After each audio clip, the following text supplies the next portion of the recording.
ಸ್ನೇಹಿತರೆ, ಚರಿತ್ರೆ ಮತ್ತೊಂದು ವಿಡಿಯೋಗೆ ನಿಮಗೆಲ್ಲ ಪ್ರೀತಿಯ ಸ್ವಾಗತ. ಬಾಂಗ್ಲಾದೇಶದ ಸದ್ಯದ ಪರಿಸ್ಥಿತಿ ಯಾವ ರೀತಿ ಇದೆ ಅನ್ನೋದು ನಿಮಗೆಲ್ಲ ಗೊತ್ತಿರಬಹುದು. ಅದರಲ್ಲೂ ಬಾಂಗ್ಲಾದಲ್ಲಿ ಹಿಂದೂಗಳ ಮೇಲೆ ಆಗುತ್ತಿರುವ ದೌರ್ಜನ್ಯ ಈಗ ಜಗತ್ತಿನ ಗಮನ ಸೆಳೆದಿದೆ. ಹಿಂದೂಗಳ ಮೇಲೆ ಬಾಂಗ್ಲಾ ಸರ್ಕಾರ ಸರ್ವಾಧಿಕಾರದ ಧೋರಣೆ ಅನುಸರಿಸ್ತಾ ಇದೆ. ಒಂದೇ ಮಾತಿನಲ್ಲಿ ಹೇಳಬೇಕು ಅಂದರೆ ಬಾಂಗ್ಲಾ ಹಿಂದೂಗಳ ಪಾಲಿಗೆ ನರಕವಾಗಿ ಪರಿಣಮಿಸುತ್ತಿದೆ. ಹೀಗೆ ಒಂದು ಕಡೆಯಲ್ಲಿ ಹಿಂದೂಗಳಿಗೆ ಟಾರ್ಚರ್ ಕೊಡ್ತಾ ಇರುವ ಬಾಂಗ್ಲಾ ಇದೀಗ ಭಾರತದ ರಾಜ್ಯಗಳನ್ನೇ ಕಬ್ಜಾ ಮಾಡುವ ಪ್ಲಾನ್ ಅನ್ನ ರಿಲೀಸ್ ಮಾಡಿದೆ. ಈ ಬಗ್ಗೆ ಕೊಚ್ಚಿಕೊಂಡು ಮಾತನಾಡಿರುವ ಬಾಂಗ್ಲಾದ ಮಾಜಿ ಯೋಧರು ಕೇವಲ 4 ದಿನದಲ್ಲಿ ಭಾರತದ ಪಶ್ಚಿಮ ಬಂಗಾಳ ಮತ್ತು ಅಸ್ಸಾಂ ರಾಜ್ಯಗಳನ್ನ ವಶಪಡಿಸಿಕೊಳ್ಳುವ ತಾಕತ್ತು ತಮ್ಮ ಸೇನೆಗಿದೆ ಅಂತ ಹೇಳಿಬಿಟ್ಟಿದ್ದಾರೆ. ಅಲ್ಲಿಗೆ ಬಾಂಗ್ಲಾದ ಖತರ್ನಾಕ್ ಪ್ಲಾನ್ ಒಂದು ರಿವೀಲ್ ಆಗಿದೆ. ಭಾರತದ ಈಶಾನ್ಯ ರಾಜ್ಯಗಳನ್ನು ವಶಪಡಿಸಿಕೊಳ್ಳಲು ಬಾಂಗ್ಲಾ ಸ್ಕೆಚ್ ಹಾಕಿದೆ ಅನ್ನೋದು ಈಗ ಬಹಿರಂಗವಾಗಿದೆ. ಬಾಂಗ್ಲಾದಲ್ಲಿರುವ ಹಿಂದೂಗಳ ಮೇಲೆ ದೌರ್ಜನ್ಯ ಮಾಡ್ತಾ ಇರುವ ಬಾಂಗ್ಲಾ ಭಾರತವನ್ನ ಕೂಡ ಮುಂದಿನ ದಿನಗಳಲ್ಲಿ ನೆಮ್ಮದಿಯಿಂದ ಇರೋದಕ್ಕೆ ಬಿಡೋದಿಲ್ಲ. ಭಾರತದ ಮೇಲೆ ದಾಳಿ ಮಾಡಿ ತೊಂದರೆ ಕೊಡುವ ಪ್ಲಾನ್ ಅನ್ನ ಹಾಕಿಕೊಂಡಿದೆ. ಆದರೆ ಬಾಂಗ್ಲಾಗೆ ಭಾರತದ ತಾಕತ್ತು ಗೊತ್ತಿಲ್ಲ ಅನ್ಸುತ್ತೆ. ಇತಿಹಾಸವನ್ನ ಕೂಡ ಬಾಂಗ್ಲಾ ಮರೆತಿರಬೇಕು. ಇವತ್ತು ಬಾಂಗ್ಲಾ ಅನ್ನುವ ದೇಶ ಇದೆ ಅಂದ್ರೆ ಅದಕ್ಕೆ ಕಾರಣ ಭಾರತವೇ ಬಾಂಗ್ಲಾದೇಶಕ್ಕೆ ಸ್ವಾತಂತ್ರ್ಯ ಕೊಡಿಸಿದ್ದು. ಹೀಗೆ ಭಾರತದ ಸಹಾಯದಿಂದಲೇ ಸ್ವಾತಂತ್ರ್ಯ ಪಡೆದುಕೊಂಡ ಬಾಂಗ್ಲಾ ಈಗ ಭಾರತದ ರಾಜ್ಯಗಳನ್ನೇ ವಶಪಡಿಸಿಕೊಳ್ಳುವ ಸ್ಕೆಚ್ ಹಾಕಿದೆ.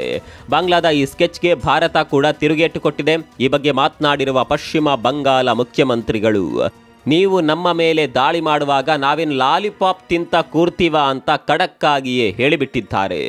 ಅಷ್ಟಕ್ಕೂ ಏನಿದು ಬಾಂಗ್ಲಾದ ಪ್ಲಾನ್? ಬಾಂಗ್ಲಾಗೆ ಭಾರತದ ರಾಜ್ಯಗಳನ್ನು ವಶಪಡಿಸಿಕೊಳ್ಳುವ ತಾಕತ್ತು ಇದೆಯಾ? ಭಾರತ ಬಾಂಗ್ಲಾದ ಈ ಪ್ಲಾನ್ಗೆ ಯಾವ ರೀತಿ ತಿರುಗೇಟು ಕೊಟ್ಟಿದೆ ಎಲ್ಲವನ್ನ ಡೀಟೇಲ್ ಆಗಿ ತೋರಿಸ್ತೀವಿ ನೋಡಿ.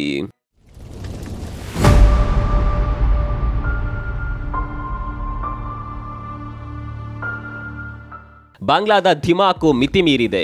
ರಕ್ತಪಾತ ನಡೆಸಿ ತನ್ನದೇ ದೇಶದ ಪ್ರಧಾನಿಯನ್ನ ಓಡಿಸಿರುವ ಅಲ್ಲಿನ ಜನ ಈಗ ಹಿಂದೂಗಳ ರಕ್ತ ಹೀರುತ್ತಿದ್ದಾರೆ. ಅಲ್ಲಿ ಅಲ್ಪಸಂಖ್ಯಾತರಾಗಿರುವ ಹಿಂದೂಗಳ ಮೇಲೆ ಸರ್ವಾಧಿಕಾರ ತೋರ್ಪಡಿಸುತ್ತಿದ್ದಾರೆ. ಕಾನೂನನ್ನ ಕೂಡ ತಮಗೆ ಬೇಕಾದಂತೆ ಬಳಸಿಕೊಳ್ತಾ ಇದ್ದಾರೆ. ಇಲ್ಲಿವರೆಗೆ ಹಿಂದೂಗಳ ಮೇಲೆ ದೌರ್ಜನ್ಯ ಮಾಡ್ತಾ ಇದ್ದ ಬಾಂಗ್ಲಾ ಈಗ ಭಾರತದ ಸುದ್ದಿಗೆ ಕೂಡ ಬಂದುಬಿಟ್ಟಿದೆ. ಅದು ಕೂಡ ಭಾರತದ ರಾಜ್ಯಗಳನ್ನೇ ವಶಪಡಿಸಿಕೊಳ್ಳೋದಕ್ಕೆ ಬಾಂಗ್ಲಾ ಸ್ಕೆಚ್ ಹಾಕಿರೋದು ಈಗ ಬಹಿರಂಗವಾಗಿದೆ. ಅಲ್ಲಿನ ಮಾಜಿ ಯೋಧರು ಭಾರತದ ಮೇಲೆಯೇ ದಾಳಿ ಮಾಡುವ ಬಗ್ಗೆ ಮಾತನಾಡ್ತಾ ಇದ್ದಾರೆ. ಅದರಲ್ಲೂ ನಾವು ಮನಸ್ಸು ಮಾಡಿದ್ರೆ ಕೇವಲ 4 ದಿನದಲ್ಲಿ ಭಾರತದ ಪಶ್ಚಿಮ ಬಂಗಾಳ ಮತ್ತು ಅಸ್ಸಾಂ ರಾಜ್ಯಗಳನ್ನು ವಶಪಡಿಸಿಕೊಳ್ತೇವೆ ಅಂತ ಹೇಳಿಕೆ ಕೊಟ್ಟಿದ್ದಾರೆ ಬಾಂಗ್ಲಾದ ಮಾಜಿ ಯೋಧರು. ನಿಮಗೆಲ್ಲ ಗೊತ್ತಿರುವ ಹಾಗೆ ಪಶ್ಚಿಮ ಬಂಗಾಳ ಹಾಗೂ ಅಸ್ಸಾಂ ಬಾಂಗ್ಲಾ ಜೊತೆಗೆ ಗಡಿ ಹಂಚಿಕೊಂಡಿರುವ ರಾಜ್ಯಗಳು. ಇಲ್ಲಿವರೆಗೆ ಈ ಗಡಿ ಪ್ರದೇಶಗಳಲ್ಲಿ ಅಂತಹ ತೊಂದರೆಗಳು ಇರಲಿಲ್ಲ.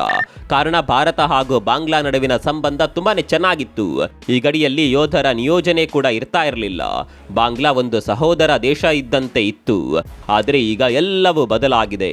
ಪಾಕಿಸ್ತಾನ, ಚೀನಾದಂತೆಯೇ ಬಾಂಗ್ಲಾ ಕೂಡ ಈಗ ಶತ್ರು ದೇಶವಾಗಿ ಬದಲಾಗಿದೆ. ಬಾಂಗ್ಲಾದೇಶವನ್ನ ಈಗ ಮೊದಲಿನ ಹಾಗೆ ನಂಬೋದಕ್ಕೆ ಸಾಧ್ಯವೇ ಇಲ್ಲ. ಯಾವುದೇ ಕ್ಷಣದಲ್ಲಿ ಬೇಕಾದರೂ ದಾಳಿ ಮಾಡಿಬಿಡುವ ಬುದ್ಧಿ ಬಾಂಗ್ಲಾಗಿದೆ. ಹೀಗಾಗಿ ಭಾರತ ಕೂಡ ಈ ವಿಷಯದಲ್ಲಿ ಅಲರ್ಟ್ ಆಗಿದೆ.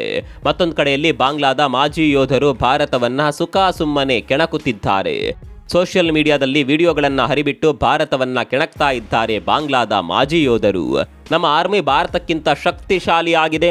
ಭಾರತಕ್ಕೆ ಹೋಲಿಸಿದ್ರೆ ನಮ್ಮ ಆರ್ಮಿಯೇ ಬಲಿಷ್ಠವಾಗಿರೋದು. ಅಷ್ಟೇ ಅಲ್ಲ, ನಮ್ಮ ಯೋಧರು ಯುದ್ಧ ಸನ್ನದ್ಧರಾಗಿದ್ದಾರೆ. ಯಾವುದೇ ಕ್ಷಣದಲ್ಲಿ ಬೇಕಾದರೂ ಭಾರತದ ಮೇಲೆ ದಾಳಿ ಮಾಡುವ ಸಾಮರ್ಥ್ಯವನ್ನ ಹೊಂದಿದ್ದಾರೆ. ಭಾರತಕ್ಕೆ ಸರಿಯಾದ ರೀತಿಯಲ್ಲಿ ಬುದ್ಧಿ ಕಲಿಸೋದಕ್ಕೆ ನಮ್ಮ ಯೋಧರು ಸಿದ್ಧವಾಗಿದ್ದಾರೆ ಅಂತ ಬಾಂಗ್ಲಾದ ಮಾಜಿ ಯೋಧನೊಬ್ಬ ನಾಲೆಗೆ ಹರಿಬಿಟ್ಟಿದ್ದಾನೆ. ಈ ರೀತಿ ಬಾಯಿಗೆ ಬಂದ ಹಾಗೆ ಮಾತನಾಡೋದ್ರಿಂದ ಭಾರತಕ್ಕೇನು ಲಾಸ್ ಇಲ್ಲ. ಇದರಿಂದ ತೊಂದರೆ ಆಗುವುದು ಬಾಂಗ್ಲಾದೇಶಕ್ಕೆ. ಬಾಂಗ್ಲಾದೇಶ ಈ ರೀತಿಯ ಹೇಳಿಕೆ ಕೊಟ್ಟರೆ ಭಾರತ ಸುಮ್ಮನೆ ಇರುತ್ತಾ ಹೇಳಿ? ಅದು ಕೂಡ ಪಶ್ಚಿಮ ಬಂಗಾಳವನ್ನ ಟಾರ್ಗೆಟ್ ಮಾಡಿ ಬಾಂಗ್ಲಾದ ಮಾಜಿ ಯೋಧರು ಹೇಳಿಕೆಗಳನ್ನು ಕೊಟ್ಟಿದ್ದಾರೆ. ಇದೀಗ ಈ ಹೇಳಿಕೆ ವಿರುದ್ಧ ಪಶ್ಚಿಮ ಬಂಗಾಳದ ಸಿಎಂ ಮಮತಾ ಬ್ಯಾನರ್ಜಿ ಅಕ್ಷರಶಃ ಸಿಡಿದೆದ್ದಿದ್ದಾರೆ. ನೀವು ನಮ್ಮ ಮೇಲೆ ದಾಳಿ ಮಾಡುವಾಗ ನಾವೇನು ಲಾಲಿಪಾಪ್ ತಿಂತ ಕೂರ್ತೀವಾ ಅಂತ ಖಡಕ್ಕಾಗಿಯೇ ಪ್ರತಿಕ್ರಿಯೆ ಕೊಟ್ಟಿದ್ದಾರೆ. ಹಾಗಂತ ಪಶ್ಚಿಮ ಬಂಗಾಳದ ವಿಚಾರವಾಗಿ ಬಾಂಗ್ಲಾದೇಶ ಇದೇ ಮೊದಲ ಬಾರಿ ಮಾತನಾಡ್ತಾ ಇಲ್ಲ.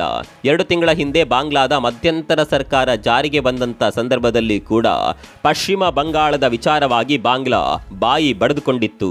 ನಿಮಗೆಲ್ಲ ಗೊತ್ತಿರಬಹುದು, ಮಧ್ಯಂತರ ಸರ್ಕಾರ ಜಾರಿಗೆ ಬಂದ ಸಂದರ್ಭದಲ್ಲಿ ಜೈಲಿನಲ್ಲಿದ್ದ ಅದೆಷ್ಟೋ ಭಯೋತ್ಪಾದಕರನ್ನ ಬಿಡುಗಡೆ ಮಾಡಲಾಗಿತ್ತು. ಹೀಗೆ ಬಿಡುಗಡೆಯಾಗಿ ಬಂದ ಭಯೋತ್ಪಾದಕರು ಕೂಡ ನಾವು ಪಶ್ಚಿಮ ಬಂಗಾಳದ ಮೇಲೆ ದಾಳಿ ಮಾಡ್ತೇವೆ ಅಂತ ಅಬ್ಬರಿಸಿದ್ದರು. ಇಲ್ಲಿ ವಿಚಾರವನ್ನ ನಾವು ಸೂಕ್ಷ್ಮವಾಗಿ ಅರ್ಥ ಮಾಡಿಕೊಳ್ಳಬೇಕು.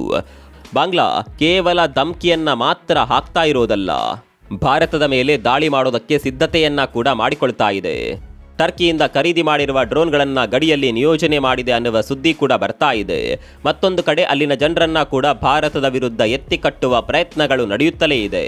ಭಾರತ ವಿರೋಧಿ ಅಲೆಯನ್ನ ಬಾಂಗ್ಲಾದಲ್ಲಿ ಬೇಕು ಅಂತಾಲೆ ಹೆಚ್ಚು ಮಾಡಲಾಗ್ತಾ ಇದೆ. ಅಲ್ಲಿಗೆ ಭಾರತದ ಪಕ್ಕದಲ್ಲಿ ಹೊಸದೊಂದು ಶತ್ರು ದೇಶ ಹುಟ್ಕೊಂಡಿದೆ. ಈ ಶತ್ರುವನ್ನ ಹೀಗೆ ಬಿಟ್ಟರೆ ಮುಂದೊಂದು ದಿನ ಹೆಡೆ ಎತ್ತಿ ಬುಸುಗುಡಲು ಶುರು ಮಾಡಬಹುದು. ಹೀಗಾಗಿ ಬೆಳೆಯುವ ಮೊದಲೇ ಹೊಸಕಿ ಹಾಕುವ ಪ್ರಯತ್ನವನ್ನ ಭಾರತ ಮಾಡಲೇಬೇಕಿದೆ. ಬಾಂಗ್ಲಾ ಭಾರತವನ್ನ ಇಷ್ಟೆಲ್ಲ ಕೆಣಕುವಾಗ ಭಾರತ ಸುಮ್ಮನೆ ಕುಳಿತುಕೊಂಡಿದೆ ಅಂತ ಅಂದುಕೊಳ್ಳಬೇಡಿ. ಭಾರತದ ನಾಯಕರು ಕೂಡ ಬಾಂಗ್ಲಾದ ಹೇಳಿಕೆಗಳಿಗೆ ಖಡಕ್ ತಿರುಗೇಟುಗಳನ್ನು ಕೊಡೋದಕ್ಕೆ ಶುರು ಮಾಡಿದ್ದಾರೆ. ಬಾಂಗ್ಲಾದ ಮಾಜಿ ಯೋಧರ ಹೇಳಿಕೆಗಳಿಗೆ ಪ್ರತಿಕ್ರಿಯೆ ನೀಡಿರುವ ಶಿವಸೇನೆ ಶಾಸಕ ನೀಲೇಶ್ ರಾಣೆ, ನೀವು 4 ದಿನಗಳಲ್ಲಿ ಭಾರತದ ರಾಜ್ಯಗಳನ್ನು ವಶಪಡಿಸಿಕೊಳ್ಳಲು ಪ್ರಯತ್ನ ಮಾಡಿದರೆ ಇಡೀ ಬಾಂಗ್ಲಾದೇಶವನ್ನೇ ಕೇವಲ 2 ದಿನದಲ್ಲಿ ವಶಪಡಿಸಿಕೊಳ್ಳುವ ತಾಕತ್ತು ನಮಗೆ ಇದೆ ಅಂತ ಅಕ್ಷರಶಃ ಕೆಂಡದಂತೆ ತಿರುಗೇಟು ನೀಡಿದ್ದಾರೆ. ಇನ್ನು ಈ ವಿಚಾರವಾಗಿ ಮಾತನಾಡಿರುವ ಭಾರತದ ಮಾಜಿ ಯೋಧರೊಬ್ಬರು, ಬಾಂಗ್ಲಾದೇಶವನ್ನ 4 ತುಂಡು ಮಾಡಬೇಕು, ಅಷ್ಟೇ ಅಲ್ಲ ಬಾಂಗ್ಲಾವನ್ನ ಒಂದು ಹಿಂದೂ ರಾಷ್ಟ್ರವನ್ನಾಗಿ ಮಾಡಬೇಕು, ಆ ರೀತಿ ಮಾಡುವ ತಾಕತ್ತು ಭಾರತಕ್ಕೆ ಖಂಡಿತವಾಗಿಯೂ ಇದೆ ಅಂತ ಸಿಡಿಗುಂಡಿನಂತೆ ಮಾತನಾಡಿದ್ದಾರೆ. ಅಲ್ಲಿಗೆ ಬಾಂಗ್ಲಾದೇಶ ಯಾವ ಭಾಷೆಯಲ್ಲಿ ಭಾರತವನ್ನ ಕೆಣಕಿತ್ತೋ ಅದೇ ಭಾಷೆಯಲ್ಲೇ ಭಾರತ ಕೂಡ ಉತ್ತರ ಕೊಟ್ಟು ಬಿಟ್ಟಿದೆ. ಸ್ನೇಹಿತರೆ, ಬಾಂಗ್ಲಾ ಇವತ್ತು ಏನೇ ಕೊಚ್ಚಿಕೊಳ್ಳಲಿ ಭಾರತವನ್ನ ಎದುರು ಹಾಕಿಕೊಳ್ಳುವ ಸಾಮರ್ಥ್ಯ ಬಾಂಗ್ಲಾದೇಶಕ್ಕಿಲ್ವೇ ಇಲ್ಲ. ನಾವು ಆರಂಭದಲ್ಲೇ ಹೇಳಿದಂತೆ ಬಾಂಗ್ಲಾದೇಶ ಇವತ್ತು ಸ್ವತಂತ್ರ ದೇಶವಾಗಿದೆ ಅಂದರೆ ಅದಕ್ಕೆ ಕಾರಣ ನಮ್ಮ ಭಾರತ. ಅದರಲ್ಲೂ ಶತಮಾನದ ಸಿಂಹಿಣಿ ಇಂದಿರಾ ಗಾಂಧಿ ತೆಗೆದುಕೊಂಡ ದಿಟ್ಟ ನಿರ್ಧಾರಗಳಿಂದಲೇ ಇವತ್ತು ಬಾಂಗ್ಲಾದೇಶ ಸ್ವತಂತ್ರವಾಗಿದೆ. ನಮ್ಮಿಂದಲೇ ಸ್ವತಂತ್ರ ಪಡೆದುಕೊಂಡ ದೇಶ ಇವತ್ತು ನಮ್ಮನ್ನೇ ಯಾವ ರೀತಿ ಕೆಣಕ್ತಾ ಇದೆ ನೋಡಿ. ಭಾರತದ ಸೇನೆಗೆ ಹೋಲಿಸಿದ್ರೆ ಬಾಂಗ್ಲಾ ಸೇನೆ ಏನೇನೂ ಇಲ್ಲ. ಭಾರತ ಮನಸ್ಸು ಮಾಡಿದ್ರೆ 1-2 ದಿನದಲ್ಲೇ ಇಡೀ ಬಾಂಗ್ಲಾದೇಶವನ್ನ ವಶಪಡಿಸಿಕೊಳ್ಳುತ್ತೆ. ಬಾಂಗ್ಲಾಗೆ ಏನೇನು ಮಾಡೋದಕ್ಕಾಗೋದಿಲ್ಲ. ಕಾರಣ ಬಾಂಗ್ಲಾ ಸುತ್ತವೂ ಇರೋದು ಭಾರತದ ಗಡಿಯೇ. ಭಾರತ ಬಾಂಗ್ಲಾವನ್ನ ಇಕ್ಕಟ್ಟಿಗೆ ಸಿಲುಕಿಸಬೇಕು ಅಂದ್ರೆ ಯುದ್ಧವನ್ನೇ ಮಾಡಬೇಕು ಅಂತಿಲ್ಲ. ಬಾಂಗ್ಲಾ ಬಹುತೇಕವಾಗಿ ಎಲ್ಲಾ ವಿಚಾರಗಳಿಗೂ ಭಾರತವನ್ನೇ ಅವಲಂಬಿಸಿದೆ. ಉದಾಹರಣೆಗೆ ವಿದ್ಯುತ್ ವಿಚಾರವನ್ನೇ ತೆಗೆದುಕೊಳ್ಳೋಣ. ಬಾಂಗ್ಲಾದ ಬಹುತೇಕ ಭಾಗಗಳಿಗೆ ವಿದ್ಯುತ್ ಸಪ್ಲೈ ಆಗುವುದು ಭಾರತದಿಂದಲೇ. ಹೆಚ್ಚು ಮಾತನಾಡಿದ್ರೆ ಈ ವಿದ್ಯುತ್ ಸಂಪರ್ಕವನ್ನ ಸ್ಥಗಿತಗೊಳಿಸಿದ್ರೆ ಸಾಕಾಗುತ್ತೆ. ಅರ್ಧಕ್ಕರ್ಧ ಬಾಂಗ್ಲಾ ಕತ್ತಲಲ್ಲಿ ಮುಳುಗಿ ಹೋಗುತ್ತೆ. ವಿದ್ಯುತ್ ಸಂಪರ್ಕ ಇಲ್ಲ ಅಂದ್ರೆ ಏನಾಗುತ್ತೆ ಅನ್ನೋದು ನಿಮಗೆ ಚೆನ್ನಾಗಿಯೇ ಗೊತ್ತಿರಬಹುದು. ಕಾರ್ಖಾನೆಗಳು ಕೆಲಸವನ್ನ ನಿಲ್ಲಿಸಬೇಕಾಗುತ್ತೆ. ಉತ್ಪಾದನಾ ವಲಯ ನಿಂತು ಹೋಗುತ್ತೆ. ಉತ್ಪಾದನಾ ವಲಯ ನಿಂತು ಹೋದರೆ ಆರ್ಥಿಕತೆ ಮೇಲೆ ಪ್ರಭಾವ ಬೀರುತ್ತೆ. ಇದು ಕೇವಲ ವಿದ್ಯುತ್ ವಿಚಾರ ಆಯಿತು. ಇನ್ನು ಹಲವಾರು ವಿಚಾರದಲ್ಲಿ ಬಾಂಗ್ಲಾ ಭಾರತವನ್ನೇ ಅವಲಂಬಿಸಿರೋದು. ಒಂದು ವೇಳೆ ಭಾರತ ಬಾಂಗ್ಲಾ ಜೊತೆಗಿನ ಎಲ್ಲ ವ್ಯವಹಾರವನ್ನ ನಿಲ್ಲಿಸಿಬಿಟ್ರೆ ಬಾಂಗ್ಲಾದ ಮುಂದಿನ ಪರಿಸ್ಥಿತಿಯನ್ನ ಇಮ್ಯಾಜಿನ್ ಮಾಡಿಕೊಳ್ಳೋದಕ್ಕೆ ಕೂಡ ಸಾಧ್ಯವಿಲ್ಲ. ಇಷ್ಟೆಲ್ಲ ಗೊತ್ತಿದ್ರೂ ಬಾಂಗ್ಲಾ ಸುಮ್ಮನೆ ಬಾಯಿ ಬಡಿದುಕೊಳ್ತಾ ಇದೆ.